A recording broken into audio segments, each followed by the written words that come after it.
अध्याय 21। पीर बुद्धू शाह और सढौरा। लोहगढ़ और सढौरा। लोहगढ़ से 20 किलोमीटर की दूरी पर सढौरा खालसा राज की स्थापना की दृष्टिकोण से महत्वपूर्ण स्थान है। नाहन से सढौरा मात्र 30 किलोमीटर की दूरी पर स्थित है और जैसे कि पूर्व पृष्ठों में दर्शाया गया है कि नाहन के किले का नींव का पत्थर भी छठे गुरु हरगोबिंद साहिब द्वारा रखा गया था। गुरु नानक साहिब के नाहन भ्रमण के दौरान एक सिख प्रचार केंद्र स्थापित किया गया था जिसका नाम गंगू शाही मंजी था। नाहन का राजा सिख गुरु साहिबों का मुरीद था और गुरु नानक साहिब के समय से इन्होंने सिख धर्म अपना लिया था। राजा मेंदनी प्रकाश गुरु गोबिंद सिंह और पीर बुद्धू शाह जी के समकालीन थे। मेंदनी प्रकाश के आग्रह पर गुरु गोबिंद सिंह 4 साल यानी 1685 से 1669 पौंटा साहिब में रहे। लोहगढ़ के अग्रिम 52 किलों में से 4 किले सढौरा के नजदीक हैं, जिनमें से एक किला सढौरा में है, एक किला सरावा गांव में, एक किला लाहड़पुर गांव में मौजूद और एक किला बंदा बहादुरपुर में था, जिसका नाम आज की तारीख में गढ़ी वीरान है। अब मौके पर किला मौजूद नहीं है, परंतु भाई लखी शाह वणजारे का लगाया हुआ कुआं आज भी गढ़ी वीरान के जंगल में मौजूद है। इसके अतिरिक्त सढौरा के नजदीक शिवालिक की पहाड़ियों में गांव ठसका, पमुवाला, संगोली इत्यादि के पहाड़ी क्षेत्र में भारी किलाबंदी होने के पुरातत्व अवशेष आज भी मिलते हैं। इन पहाड़ों में नानक शाही ईंटें बिखरी हुई मिलती हैं। यह क्षेत्र 16वीं शताब्दी से ही नाहन के राजा का इलाका था और यह इलाका नाहन के राजा से वणजारों ने खरीद लिया था। नाहन के राजा की सहमति से सिखों द्वारा इस इलाके में किलेबंदी की गई। यहाँ पर यह भी स्पष्ट किया जाता है कि मुगल राज के दौरान नाहन का इलाका हिंदुस्तान की सरहद से बाहर था, परंतु नाहन के राजा ने मुगलों की अधीनगी कबूल की हुई थी, इसलिए मुगल नाहन के क्षेत्र में दखलंदाजी नहीं करते थे। पीर बुद्धू शाह का विवरण। सिख इतिहास में सढौरा केवल पीर बुद्धू शाह जी के लिए मशहूर है। पीर बुद्धू शाह जी का असली नाम सईद बदरुद्दीन है। पीर बुद्धू शाह जी का जन्म 21 मार्च 1647 में सढौरा में हुआ और वो गुरु गोबिंद सिंह के मुरीद थे। उनके नजदीकी व्यक्तियों में से एक थे। 18 वर्ष की आयु में पीर बुद्धू शाह जी का विवाह नजीरा से हुआ, जो कि सईद खान की बहन थी। सईद खान औरंगजेब के प्रमुख जर्नैलों में से एक था। सईद खान की मुलाकात गुरु गोबिंद सिंह के साथ हुई थी और इस मुलाकात के बाद सईद खान ने मुगलों की नौकरी छोड़कर गुरु गोबिंद सिंह के साथ गुरु नानक साहिब के मिशन पर कार्य करना आरंभ कर दिया और मुगलों के खिलाफ सैन्य ताकत जुटानी शुरू की। सिख इतिहास केवल पीर बुद्धू शाह जी को भगाने के युद्ध 1689 से जोड़ता है और इस युद्ध में पीर बुद्धू शाह जी गुरु गोबिंद सिंह के संग पहाड़ी राजाओं के विरुद्ध लड़े थे। इस युद्ध में गुरु गोबिंद सिंह की सहायता के लिए पीर बुद्धू शाह जी 700 मुरीदों के साथ पौंटा साहिब पहुंचे थे।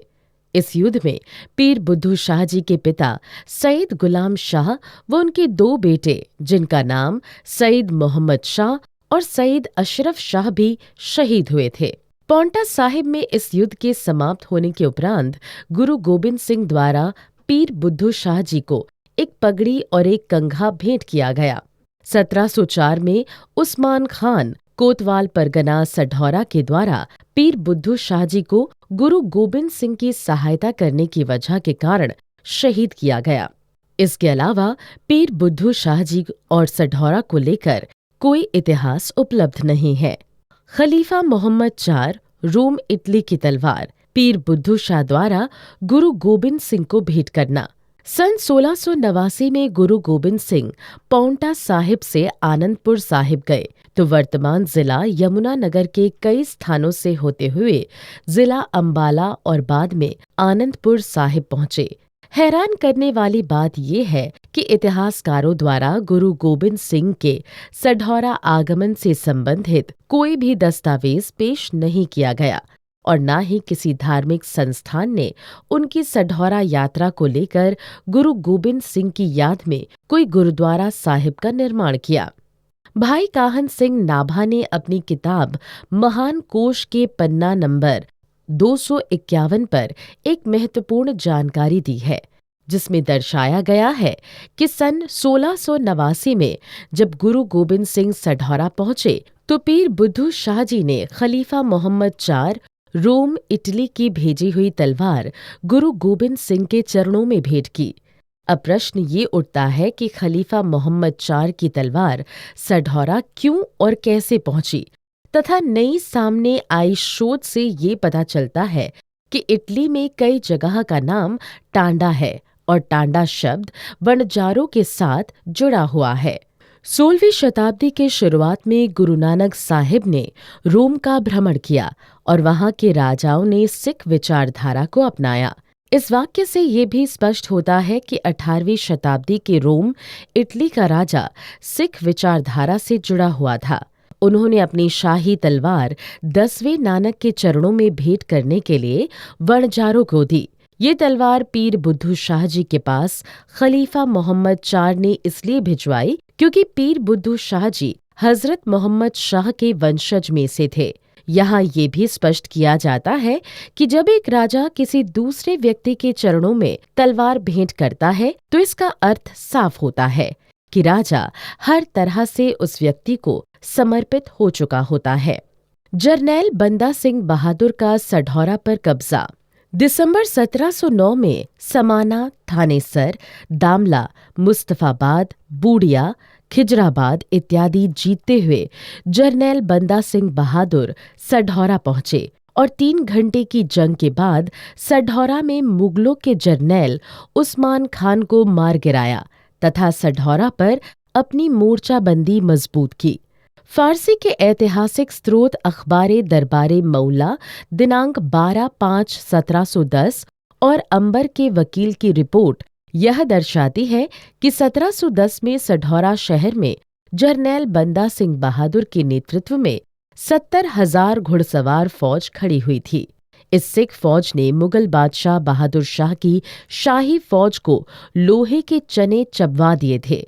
अब प्रश्न ये उठता है कि वर्तमान समय में सढौरा कस्बे की आबादी मात्र 10,000 है। 1710 में 70,000 घुड़सवार सिख फौज का होना ये दर्शाता है कि सढौरा एक बहुत बड़ा कस्बा था, जिसमें 1 लाख से अधिक लोगों के रहने की व्यवस्था 18वीं शताब्दी में मौजूद थी। लोहगढ़ के नजदीक सढौरे कस्बे का होना ये भी दर्शाता है कि खालसा राज की स्थापना में इस शहर का महत्वपूर्ण योगदान रहा है। इसके अतिरिक्त यहाँ ये भी स्पष्ट है कि सढौरा व्यापार का एक बड़ा केंद्र था। वह सढौरा के आसपास कई कुएं और पुरातत्व सबूत मिलते हैं, जो कि भाई लक्खी शाह वणजारे से संबंधित हैं। ऐतिहासिक स्रोत यह भी बताते हैं कि जरनैल बंदा सिंह बहादुर के समय में सढौरा एक मुख्य निवासी कादरी, चिश्ती सूफी संत और वणजारे सिख थे। बादशाह बहादुर शाह का सढौरा पर हमला। अक्टूबर 1710 में बादशाह बहादुर शाह करनाल पहुंचा और उसने फैसला लिया कि इंद्री के रास्ते होते हुए लोहगढ़ पर आक्रमण किया जाए, परंतु शुरुआती कुछ दिनों के अंदर ही इस रास्ते पर सिख फौज के द्वारा मुगल फौज का हजारों की तादाद में कत्लेआम कर दिया गया, जिस कारण मुगल बादशाह ने अपना निर्णय बदला और ये फैसला लिया कि लोहगढ़ पर हमला शाहबाद सढौरा के रास्ते से होते हुए किया जाएगा। करनाल से शाहबाद पहुंचने के लिए शाही फौज को लगभग 1 महीने का समय लग गया और मुगल फौज को भारी नुकसान भी हुआ। शाहबाद पहुंचकर मुगल फौज ने सढौरा की तरफ कूच किया तो लोहगढ़ के अग्रिम किलों ने मुगल फौज के रास्ते में भारी रुकावट उत्पन्न की। बादशाह बहादुर शाह 9 महीने तक प्रयास करता रहा कि किसी तरीके से सढौरा जीता जा सके, परंतु वो अपने मंसूबों में विफल रहा। फरवरी 1711 में जब बहादुर शाह को पता चला कि जरनैल बंदा सिंह बहादुर पहाड़ों के रास्ते लाहौर पर हमला करने के लिए निकल चुके हैं, तो बहादुर शाह ने सढौरा को जीतने का ख्याल छोड़कर लाहौर को बचाने का निर्णय लिया और लाहौर की तरफ जीटी रोड के रास्ते कूच किया। सढौरा को लेकर नई ऐतिहासिक शोध। अलेक्जेंडर कनिंघम अंग्रेजों के पुरातत्व और सर्वेक्षण करता थे और सन 1879 में उनको सढौरा का निरीक्षण करते हुए कुछ सिक्के मिले थे जो कि कुनिंदा साम्राज्य से संबंधित थे, दूसरी शताब्दी से तीसरी शताब्दी तक। इसके अलावा उनको कई पुरातत्व अवशेष भी किले से संबंधित मिले, जिसका वर्णन उसने अपनी सर्वे रिपोर्ट में भी किया है। इसके अलावा सढौरा के नज़दीक प्राचीन बूडिया शहर मौजूद है, जो कि 5वीं शताब्दी तक बौद्ध धर्म का प्रमुख प्रचार केंद्र था। नई ऐतिहासिक शोध से पता चला है कि यह क्षेत्र कभी 10वीं शताब्दी में राजा भोज के अधीन था। आज भी राजा भोज के नाम से 25 गांव सढौरा के नजदीक लगती शिवालिक पहाड़ियों में मौजूद हैं। राजा भोज परमार वणजारा था और भट्ट वहियों से प्रमाण मिलते हैं कि उनके वंशज 15वीं शताब्दी में नाहन क्षेत्र में मौजूद थे। राजा भोज के 15वीं शताब्दी के वंशजों का नाम भाई राधा जन्म 1433 नाहन, भाई लक्ष्मण जन्म 21/6/1482 नाहन, भाई राजाओं जन्म 16/6/1525 नाहन आदि हैं। यह लोग भी गुरु नानक साहिब के मुरीद हो गए और गुरु नानक साहिब के नाहन, सढौरा, लोहगढ़ भ्रमण में उनके साथ थे। आगे चलकर भाई बल्लू जी 2/4/1560 का जन्म इस परिवार में हुआ और भाई बल्लू जी उस समय भारतवर्ष के सबसे प्रभावशाली व्यक्तियों में से एक थे। जब भी वह अकबर बादशाह से मिलने जाते तो भाई बल्लू जी का सिंहासन अकबर बादशाह के बराबर लगाकर बैठक होती। आगे चलकर इस परमार परिवार में एक मशहूर सिख हुए जिनका नाम भाई मणि सिंह था, जो कि 7वें सिख गुरु हर राय साहिब, 8वें सिख गुरु हरकिशन साहिब, 9वें सिख गुरु तेग बहादुर और 10वें सिख गुरु गोबिंद सिंह के सबसे नजदीकी साथियों में से एक थे। मुगल राज में सढौरा एक बड़ा शहर बनकर उभरा और इस शहर के रहने वाले सैयद और शेखों का मुगल दरबार में विशेष स्थान था। सन 1669 में औरंगजेब सढौरा आया और उसने यहाँ पर पहुंचकर शाह अब्दुल वाहिब का मकबरा तैयार करवाया। इस मकबरे में उपस्थित शिलालेख इस बात की गवाही देते हैं कि यह मकबरा कुतुब उल कुतुब उफ शाह अब्दुल वाहिब का है। शाह अब्दुल वाहिब के नाम का एक अन्य मकबरा सढौरा में स्थित है, जिसमें फारसी शिलालेख मौजूद है। वर्तमान में यह जगह मस्जिद के रूप में प्रयोग में लाई जाती है।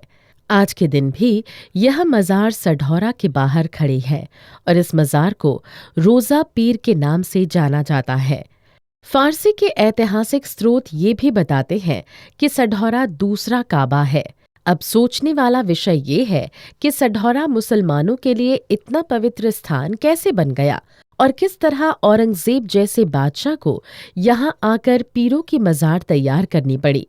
नई शोध से पता चला है कि शाह अब्दुल वाहिब हजरत निजामुद्दीन का पोता था और शाह अब्दुल हमीद गजुल इमाम का बेटा था, जो कि बगदाद में रहने वाले थे। हजरत निजामुद्दीन हजरत मोहम्मद साहिब की बेटी फातिमा बिन्ट और दामाद हजरत अली के वंशज थे। इस परिवार का कुर्सीनामा किताब के पन्ना नंबर पर दर्शाया गया है। आगे चलकर अब ये विषय सामने आता है कि 16वीं शताब्दी की शुरुआत में मोहम्मद साहिब के वंशज सढौरा आकर क्यों बस गए। नई शोध से ये पता चला है कि गुरु नानक साहिब जब मिस्र, यूरोप, मक्का, मदीना इत्यादि का भ्रमण कर लौट रहे थे तो उनका एक पड़ाव बगदाद में हुआ और बाबा फरीद भी गुरु नानक साहिब के साथ मक्का, मदीना से भारत आए। बगदाद सूफी संतों का गढ़ माना जाता था तथा चिश्ती और कादरी सिलसिले का प्रमुख केंद्र था। बगदाद में तांडा नामक जगह पर गुरु नानक साहिब का संवाद पीर दस्तगीर से हुआ। पीर दस्तगीर ने गुरु नानक साहिब को अपना गुरु मानते हुए भारत में पलायन करने का निर्णय लिया। भाई गुरदास जी की वार पहले पौड़ी 35 में गुरु नानक साहिब का बगदाद में पीर दस्तगीर के साथ संवाद का जिक्र करते हैं। फिर बाबा गया बगदाद नू बाहर जाए किया अस्थाना, एक बाबा अकाल रूप दूजा रबाबी मर्दाना जाना। पीर दस्तगीर का सढौरा में आकर बसना। पीर दस्तगीर का नाम शेख अब्दुल कादरी गिलानी था, जो कि सूफी कादरी सिलसिले से संबंध रखते थे। हजरत निजामुद्दीन भी बगदाद के रहने वाले थे और वह चिश्ती सिलसिले से संबंधित रखते थे। गुरु नानक साहिब के सानिध्य में आने के बाद परिवार के साथ भारत में पलायन करने का निर्णय लिया। सैकड़ों की तादाद में सूफी संत बगदाद से गुरु नानक साहिब के पीछे पीछे चलते हुए भारतवर्ष आए और उनकी सलाह पर इन सूफी संतों ने भारत के अलग अलग भागों में जाकर गुरु नानक साहिब की स्थापित मंजियों पर पहुंचकर अपना निवास स्थान बनाया। गुरु नानक साहिब की विचारधारा को फैलाने का काम किया। प्रमुख तौर पर दो परिवार हजरत निजामुद्दीन और पीर दस्तगीर सढौरा आए और उन्होंने सढौरा में बसने का फैसला लिया। गुरु नानक साहिब का सढौरा में मंजी स्थापित करना और भगत सदना जी का सढौरा में आकर बसना। गुरु नानक साहिब के आदेश पर भगत सदना जी भी इन सूफी संतों के साथ आकर सढौरा बस गए। गुरु नानक साहिब स्वयं भी सढौरा आए, यही एक मंजी यानी प्रचार केंद्र भी स्थापित की। इसके बाद सभी सिख गुरु साहिबान सढौरा आए, जिसका विस्तार पूर्वक विवरण पृष्ठ में दिया हुआ है। इसके अतिरिक्त शिवालिक की पहाड़ियों के साथ साथ जम्मू से लेकर बरेली तक सूफी संत और वणजारों ने डेरा डाला और गुरु नानक साहिब के मिशन पर कार्य करना शुरू किया। आज भी सूफी संतों की मज़ारें शिवालिक की पहाड़ियों के नज़दीक मौजूद हैं। 18वीं शताब्दी की शुरुआत में पीर बुद्धू शाह जी और उसका परिवार भी गुरु नानक साहिब के फलसफे पर जीवन जीते थे। पीर दस्तगीर उर्फ शेख अब्दुल कादरी गिलानी के एक वंशज का नाम शेख चहली अब्दुल रहीम बनूरी था। शेख चहले का जन्म 16वीं शताब्दी में सढौरा में हुआ और ये साईं मियां मीर लाहौर के नज़दीकी संगी साथियों और रिश्तेदारों में से एक थे। शेख चहले का मुगल दरबार में एक विशेष स्थान था और बादशाह शाहजहां के मन में इनके लिए काफ़ी आदर था। शाहजहां के बड़े बेटे दारा शिकोह ने शेख चहली और साईं मियां मीर को अपना गुरु धारण किया। 1606 में शेख निजाम थनेसरी को थानेसर से जहांगीर के द्वारा देश निकाला देने के उपरांत थानेसर में स्थित सिख प्रचार केंद्र को भारी धक्का पहुंचा। इस नुकसान की भरपाई के लिए साईं मियां मीर ने शेख चहली को थानेसर की कमान सौंपी। विस्तार पूर्वक तथ्य पृष्ठ पर मौजूद है। इस वाक्य का जिक्र पीर शाह खुशमानी की जीवनी में भी किया गया है। पीर शाह खुशमानी चिश्ती सिलसिले से संबंधित थे। पीर दस्तगीर शेख अब्दुल कादरी गिलानी के वंशज थे। ये अकबर बादशाह के समकालीन थे और इनका मुगल दरबार में अच्छा मान सम्मान था। पीर बुद्धू शाह न केवल एक धार्मिक व्यक्ति थे बल्कि मौजूदा जिला यमुनानगर, अंबाला, पंचकुला इलाके के जागीरदार भी मुगलों के द्वारा नियुक्त किए गए थे। गुरु गोबिंद सिंह साहिब का नानका गांव लखनौर साहिब भी पीर बुद्धू शाह जी की जागीर में आता था। पीर बुद्धू शाह जी कई बार लखनौर साहिब भी गए थे। पीर बुद्धू शाह जी के नज़दीकी रिश्तेदार पीर भीखन शाह जिला कुरुक्षेत्र में स्थित ठसका मिराजी के मनसबदार थे। सयाना सैंदा और भौर सैंदा जैसे सिख इतिहास के महत्वपूर्ण गांव भी इनकी जागीर का हिस्सा थे। पीर भीखन शाह का इलाका कुरुक्षेत्र से चलकर समाना पंजाब के नज़दीक तक था। ये अपने आप में बहुत बड़ी बात है कि मोहम्मद साहिब के वंशज अपना खून गुरु नानक साहिब की विचारधारा को अमल लाने के लिए कुर्बान करते हैं।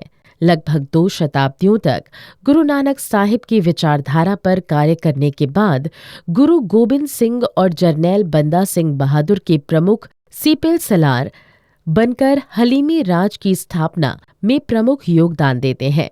इस विषय पर और भी खोज करने की आवश्यकता है ताकि और भी सूफी संतों के नाम सामने आए जिन्होंने गुरु नानक विचारधारा पर कार्य किया। सढौरा शहर से संबंधित छुपे हुए तथ्यों पर काफी कार्य करने की आवश्यकता है।